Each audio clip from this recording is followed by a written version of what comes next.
To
order. Thanks to everybody for coming today. First thing we need to do is look at the minutes from the September 8th meeting. You'll look over them now if you haven't done so.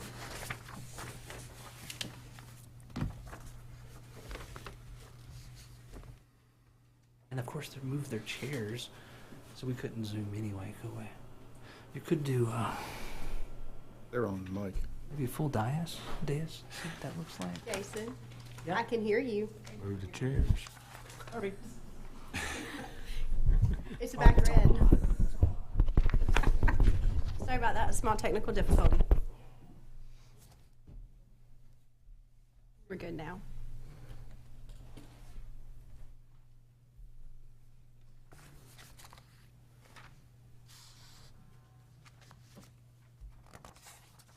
Any discussion on the minutes? I make a motion to approve. Second. Okay, we got a motion and a second to approve the minutes. Any further discussion? All in favor say aye. Aye. Any opposed? All right, the minutes have been approved. Public comment?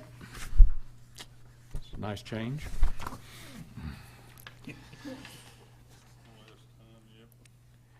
All right, the annexation request.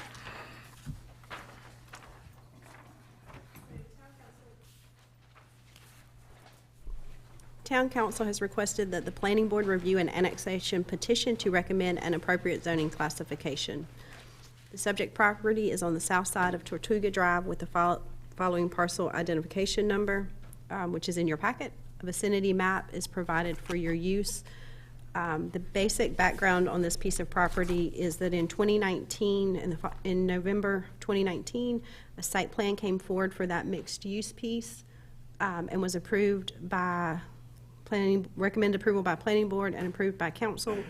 The property owner needed an additional amount of property for a little bit more parking, so he has bought 18 additional feet and is requesting that be adjoined to his existing property and has requested a mixed-use zoning.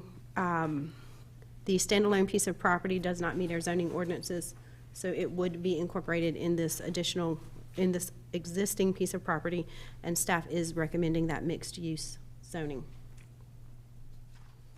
If anybody has any questions, I'm happy to answer them. And you will see that site plan again. Site plans are only good for 9 months, plus there's the change of the additional footage that will be put in it, so you will see that again potentially at your next meeting.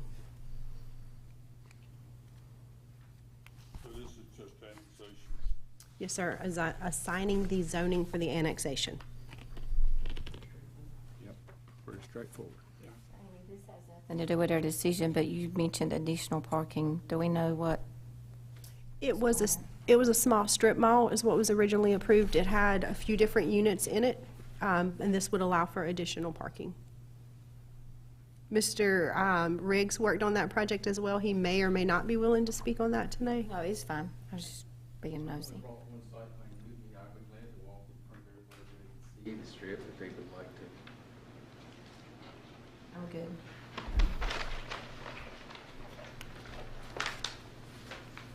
This is basically housekeeping, where he's added a piece of property to this existing tract he owns. He had approval on the site plan, but he wanted more parking, so he purchased another tract beside him, small tract. However, he delayed in annexation or on this project. So that's what we're doing now. Requesting for annexation in proper zone. It's the gentleman that owns Gallagher's or either High Tide or Good Tide, I believe. Yes.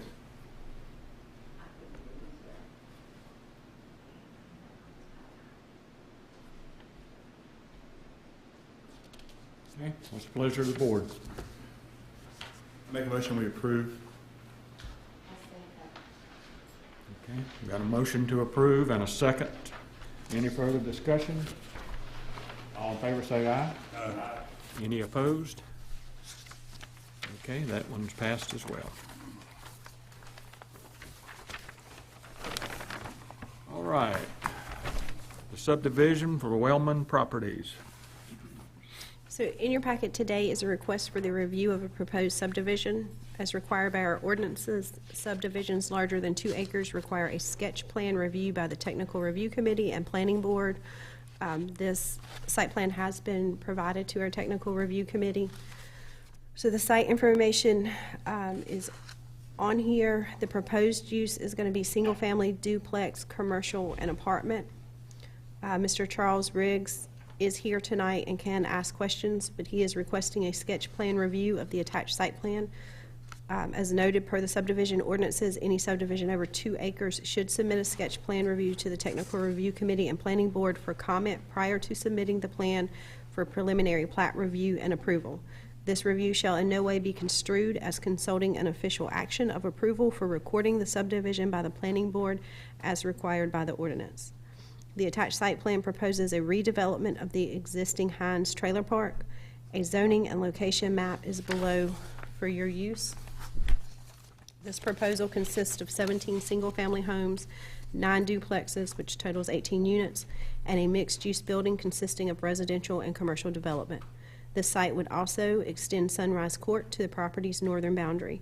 The applicant knows that the number of sewer taps needed to service this proposal is unavailable. At this time, the town can provide 32 sewer taps. The site would be limited to 32 taps until additional sewer capacity becomes available. After review by Planning Board and staff, the applicant will submit a fully engineered set of plans to the town for review. This process will include TRC, Planning Board, and Council review and approval. Staff requests that the Planning Board provide comments regarding the attached plan. And Mr. Riggs has provided large copies for y'all tonight. Charles, I see nothing about stormwater runoff. At this point, this is only a sketch. Please note that, we have this in phases, as you can see on the large, that the subdivision itself is phase 1 and phase 2, which consist of the 17 single-family lots that we would be creating. Let me say that the dwellings that are proposed on here are only for illustration. We use that as a guide to make sure that the houses, the lots that we create will hold a proper home. That doesn't necessarily mean these are the homes that would be built on those lots. Okay? So I just want to make sure that you understand that that's just a typical size house. Phase 1 and phase 2 is single family. That's going to require some water and sewer engineered permits from the state. It will probably more than likely require a major CAMA because of land disturbance and stormwater.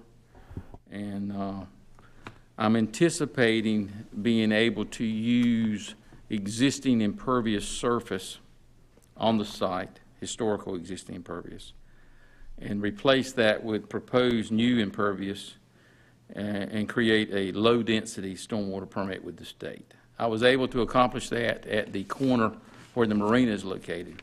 They used to have a mobile home park there in the 50s and 60s, and I was able to supply that information to the state, and basically they admitted that there was impervious surface there, and we're replacing that with new impervious, or less impervious actually. So that's the way I would handle that, would be low density. Phase 3 and 4 are proposed duplexes. That would not necessarily go through subdivision review, but that would be handled through site plan. Potentially, yes. Yes. And then the way we would handle that is our intention that we would propose the duplexes. They would be for sale in the future. The units and the land below the units would be sold A and B, whatever, for each unit. But all the areas between the buildings would be common area owned by the HOA and maintained by the HOA. All right?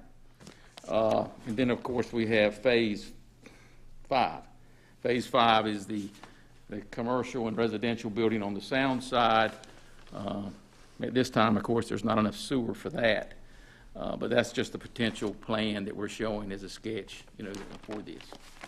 So we've taken care in Sunrise Court will only be built to access the oceanfront lots 1 through 6.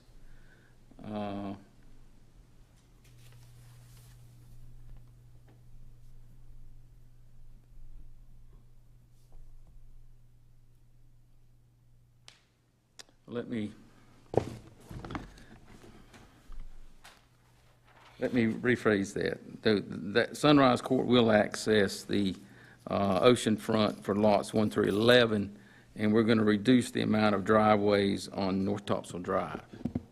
Okay? The only lots we're adding to North Topsail Drive would be lots 1 through 6 of Phase 2.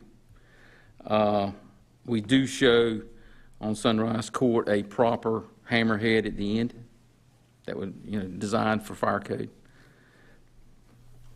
That's allowed on private property? Yes, sir. We've never had an issue with that. I guess the fire marshal could tell us any different, but. A hammerhead? Yes. As long as it meets Appendix D. Yeah. If it's more than 150-foot access roadway, they would have to meet Appendix D in the code. My question is of ownership rights. We would create an easement there. So it would be a permanent easement that ran with the land. We have enough space in that lot. If we had to, we could remove it and make it part of the right-of-way. But we can make that work. We've not nailed down the exact right-of-way of Sunrise Court. I think we were going to talk about that since it's only servicing a few lots there. We might be able to reduce that from a 45. But there again, this is a sketch. We've not gone through any permitting yet, just groundwork. We have had CAMA come out and flag the first line of vegetation and the 60-foot wall structure setback, and there's suitable room there for development. We've not maximized, we could actually push these units closer together and get more lots, but I think this is a good plan. Be glad to answer any questions or concerns you might have. I don't believe because it's a sketch we necessarily are requesting any type of vote tonight. It's a sketch. We just need comments that you like to supply me. Yes, sir. Is it possible, I know we've had meetings before about, for water runoff, instead of doing like the traditional pond or something like that, doing the raised, with vegetation that would absorb a lot more of the water, and I'm blanking on the. Rain garden? Yeah, rain garden. Since it is going to be an HOA possibly owning this, as opposed to relying on one homeowner, have the raised rain garden put in for, if there is water runoff issues? Well, let me say that the new construction houses, the single-family lots, more than likely are going to have French drains. A new construction in Surf City, brand-new house, y'all require engineered stormwater. Now, I don't know if that necessarily is going to be necessary if we go with the low-density approach from the state permit. So I would need to comment back from planning staff on that. What I'm saying is, if we get a state permit for low-density stormwater, does that remove the responsibility to have a private stormwater? Do you think that it may? In the past, it has. In the past, it has. If we go to the effort of creating a low-density stormwater project with the state, that negates the necessity for having one locally. But I certainly don't want to speak for planning staff. Our ordinance doesn't clearly allow for the taking out of the previous impervious. So that's what we would have to look at is from our ordinance, it's all new impervious, where the state looks at it differently. So it doesn't specifically say that we would be allowed not to place the French drains on each individual. Now, for the townhomes, that would be an ideal location for that. If you look at Phase 3 and Phase 4, there's plenty of room in there to put a little rain garden or whatever in the corners to handle that stormwater. You follow? But even with a French drain, I mean, there's still maintenance involved with that.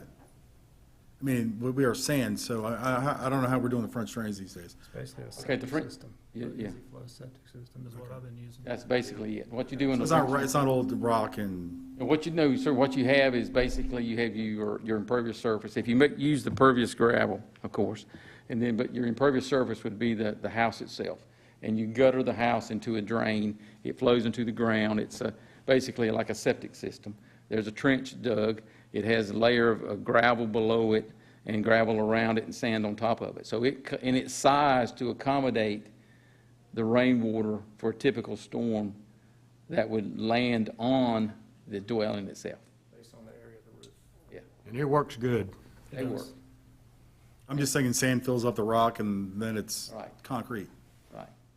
In fact, on a side note, let me say that would, and this may be the wrong time to say it, but if French drains were placed in all the existing homes along Highway 50 going to the south, not on the new homes which already have it, but if you had it on the existing homes that are there that don't have it, that would remove a great deal of the stormwater problem that the state has.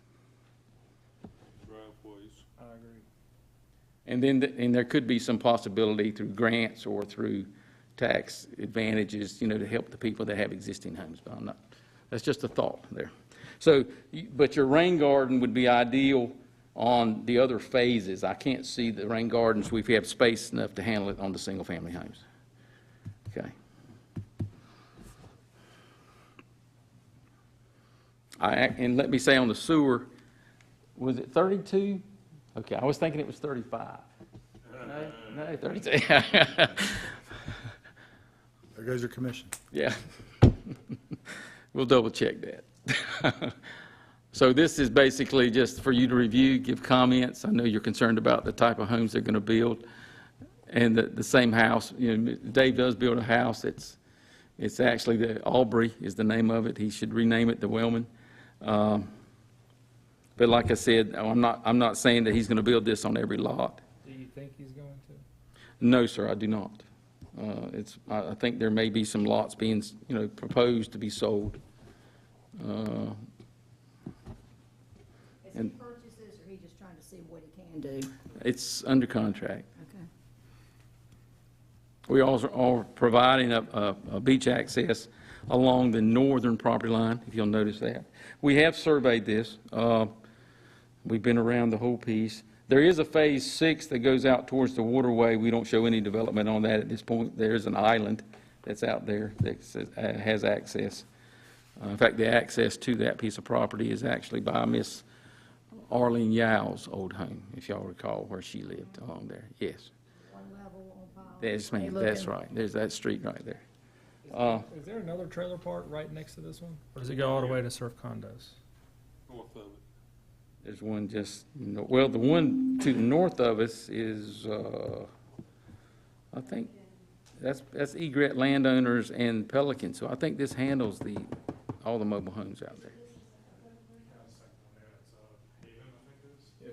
Isn't that to the south? There's one to the north. This guy is remaining. It's this piece of property right here, this piece, and then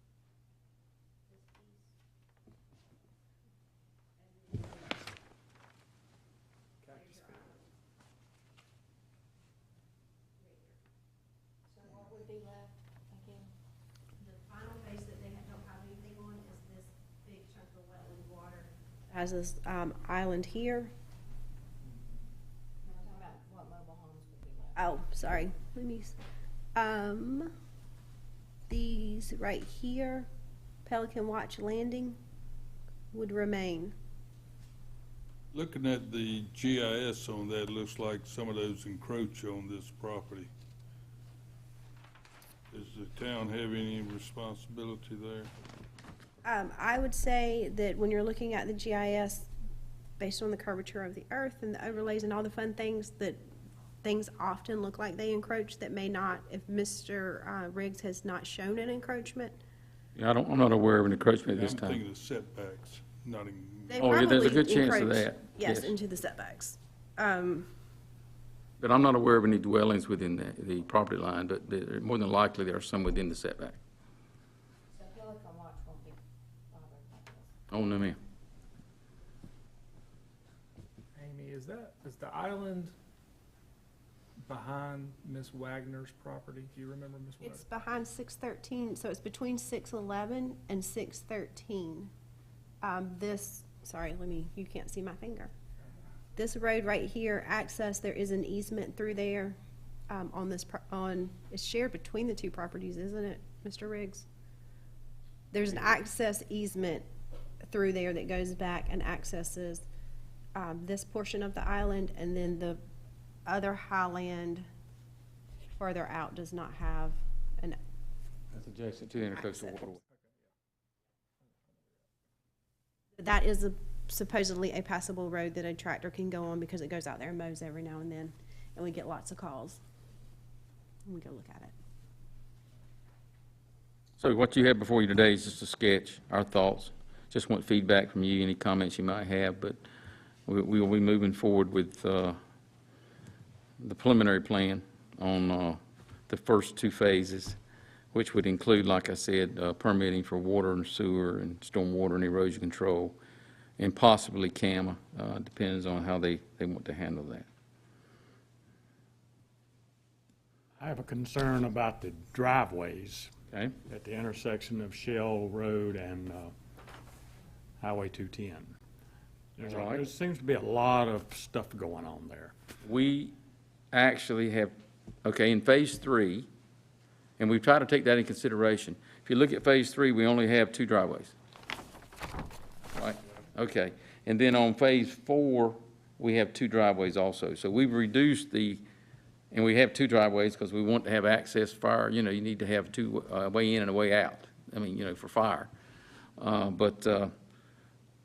then phase 5, you have that 30-foot driveway right at that intersection. Well, I just feel like there's a lot of stuff there. Right. That could cause problems.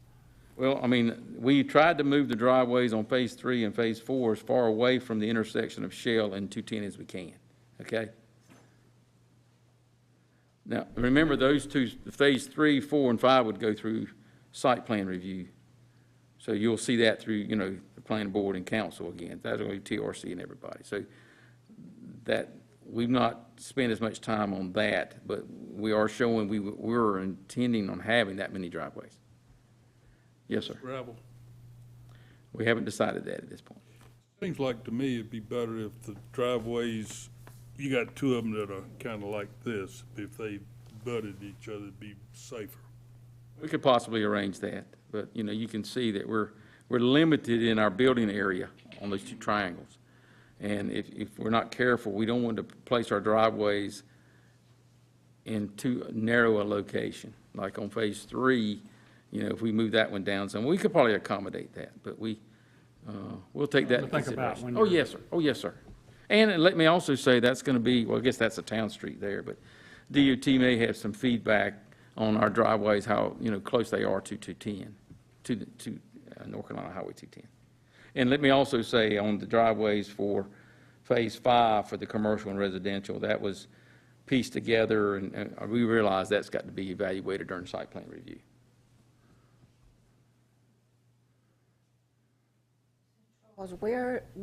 Where's the intent for the apartments to go? Well, they would be possibly on top of the commercial in phase 5. So that would be Mixed use. Yep. You'd have commercial on the ground floor or whatever, on the first floor, and then residential above.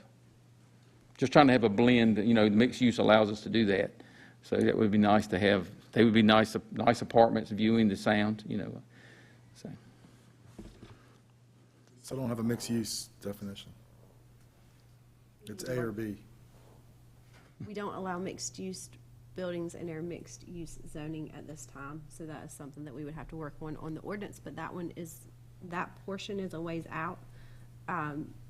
And we're gonna start our ordinance rewrite next year, if not sooner, so hopefully all of that will be addressed. And if not, Mr. Riggs can bring a great text amendment back to you. Yes. Once we get sewer for that development. We don't even have sewer available for that. I mean, we're looking, like I said earlier, at phase 1, 2, and 3 as being, or 1, 2, and 3, and 4. I believe we can possibly get enough sewer to handle that. The 32 taps were for 3 bedrooms? So we need to spread 32 times 3 over this project to accommodate that. There again, if we have some oceanfront that are 4 bedrooms as opposed to 3, you can see that might limit the density of phase 3 and 4, or when that would be built, you understand?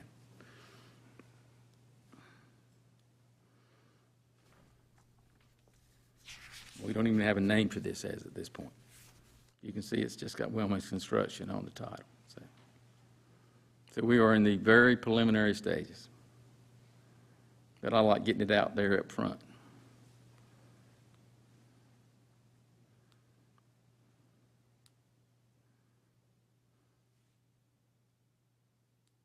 Is this something we approve or just say, Just Well, comments. From what I can tell, it's just a discussion and comments. I think the intent is that if Mr. Riggs was 100% off the mark, y'all would be able to tell him that tonight, versus the person paying for all of the engineering and all of that and coming in with a preliminary plan and then finding out that they were way off the mark. Yeah, we'd like to move forward with our preliminary on phases, 1, 2, and 3, and, 1, 2, 3, 4, 5. And, like she said, if, I don't believe sketch requires any recommendation from planning, but we need a direction from planning. And that if you think we're going the wrong direction, or you can see that we've utilized the land as we should. Yes, sir. You have a comment? My only really concern is, I just don't want to see that same house plan over Okay, and over right. and over. Well, like I said, I'm not necessarily saying that's the house that's going to be built there. I will relay your concerns or dismays that that house is being built. Okay? And I would say that, I'll speak for the planning board, I think that encompasses all of us. Right. Absolutely. And I appreciate that.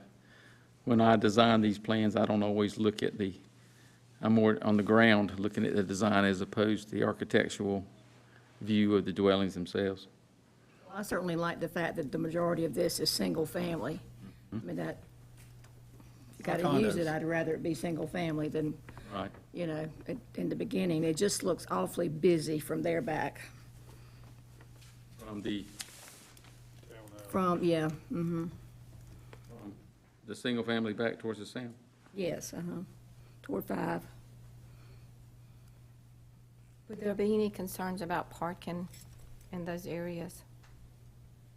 In phase 3 and phase 4?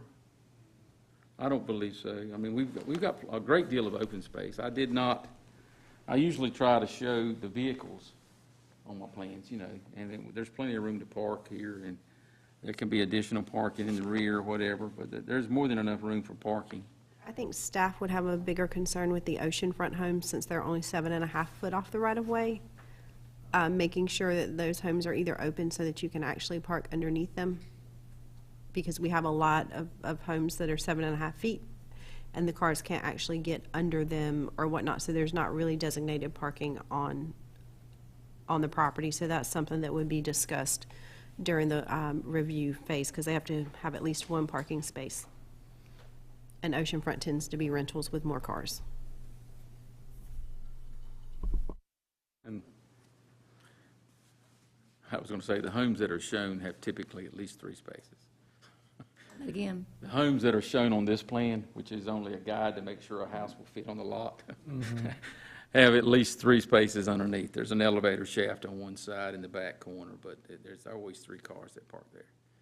And then we normally have a couple of cars in front. So normally they handle 5, but with the 7.5-foot setback, it does create an issue. But it would be within the right-of-way, but outside of the traveled path, of course. You know, so with that being said, they could have five vehicles for each one. And when But we'll review that, though, when we're going forward. and we'll look at sidewalk when we get more detailed plans.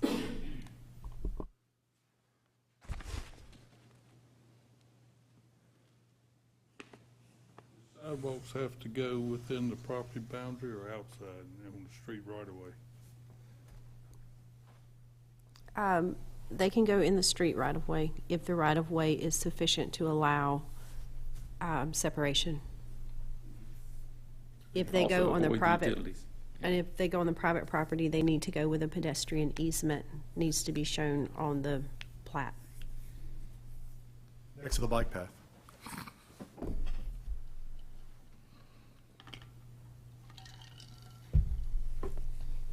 I really think the biggest concerns are maybe the driveways, vehicles, and the type of, the architectural of the home, right? Okay. Is there a reason they don't pull them back to that camel line off the street? Or are you just trying to keep them consistently 7.5 feet? Well, at this point, the only reason I was showing the homes is to show that they do fit within the 7.5-foot setback in the CAMA. Yeah, more than likely, we would take it all the way to the CAMA 60-foot structure. And y'all, I'm sure you're aware that we can have the deck inside. 5 feet, maybe? You can have the entire deck within the CAMA setback as long as it's independently supported, has its own set of pilings. And you can't exceed 500 square feet of uncovered decking. And that would include any decking you might have on the dune. If the dune has, let's say, for example, you have a 200-foot gazebo on the dune and then 100-foot of open decking on the dune, you know, one on each side of the beach access, then you could have 400 feet of open decking independently supported adjacent to the house. And of course, that's not cumulative, that's bird's eye view.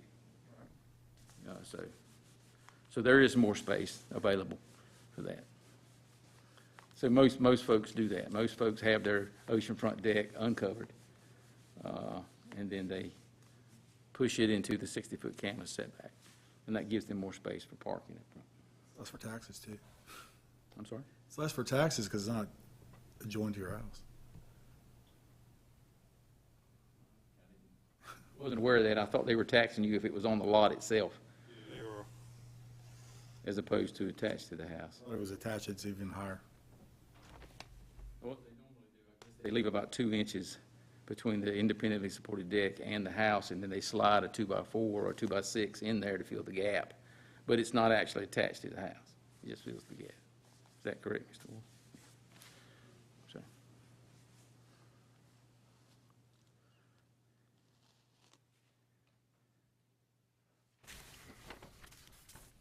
Is that?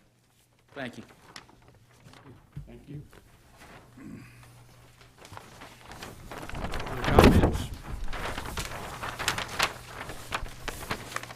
All right, Amy, we'll move on down the updates for us.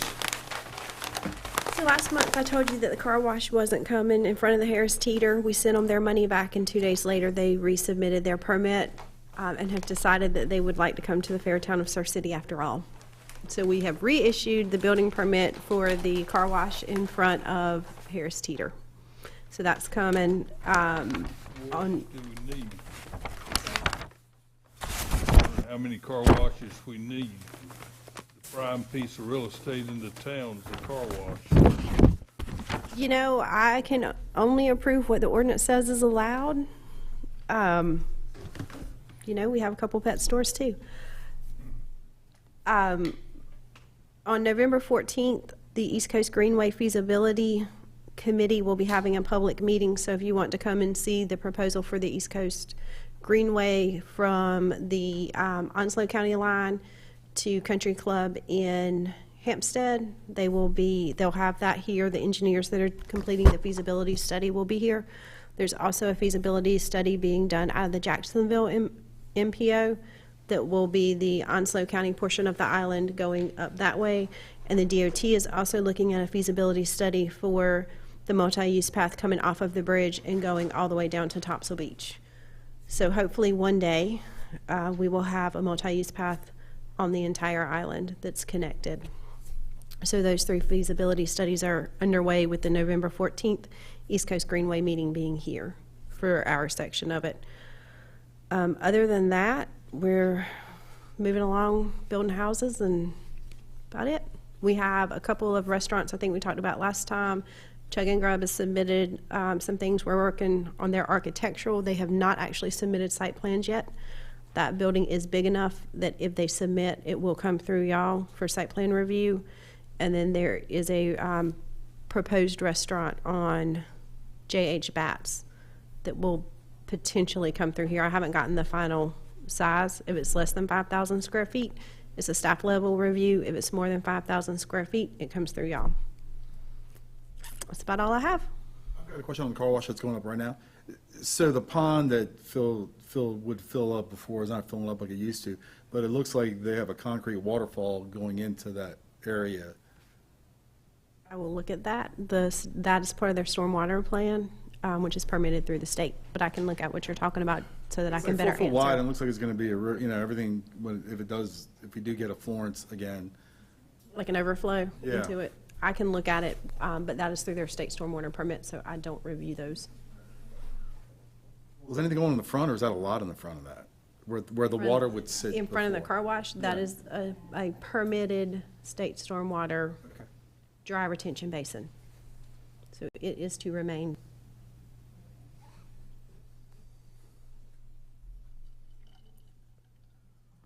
Amy, what building is Chug and Grub going in? They're looking at building a new one between the Go Gas and the existing trailer park. Between what and the trailer park? The Go Gas. Right here on 50.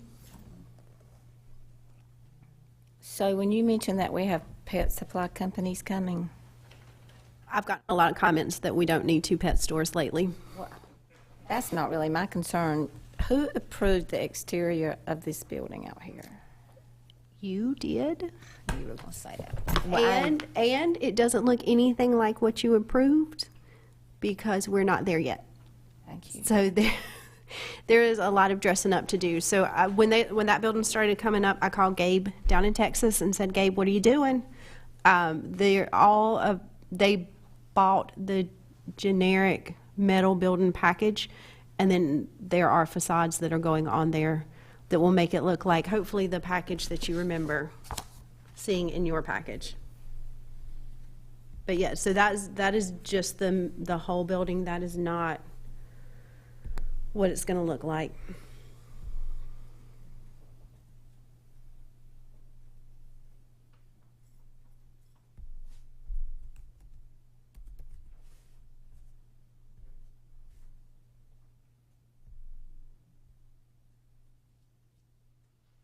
But I have gotten that question from quite a few people as well.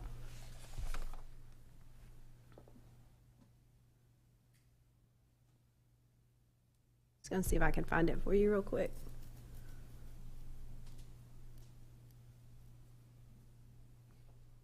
So it's not going to look like a Cracker Barrel.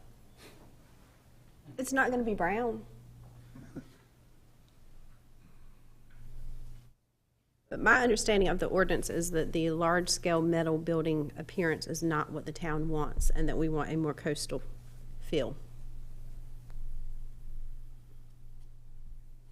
I have one more mess up. Do what? I said I'm guilty of one more mess up. I bet you know which one that is. All we can do is learn from our past and hopefully do better in the future.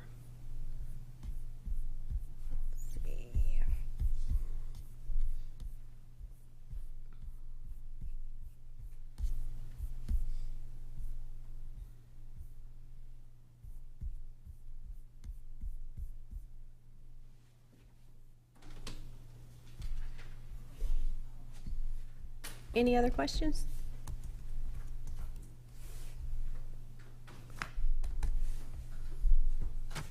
are you talking about?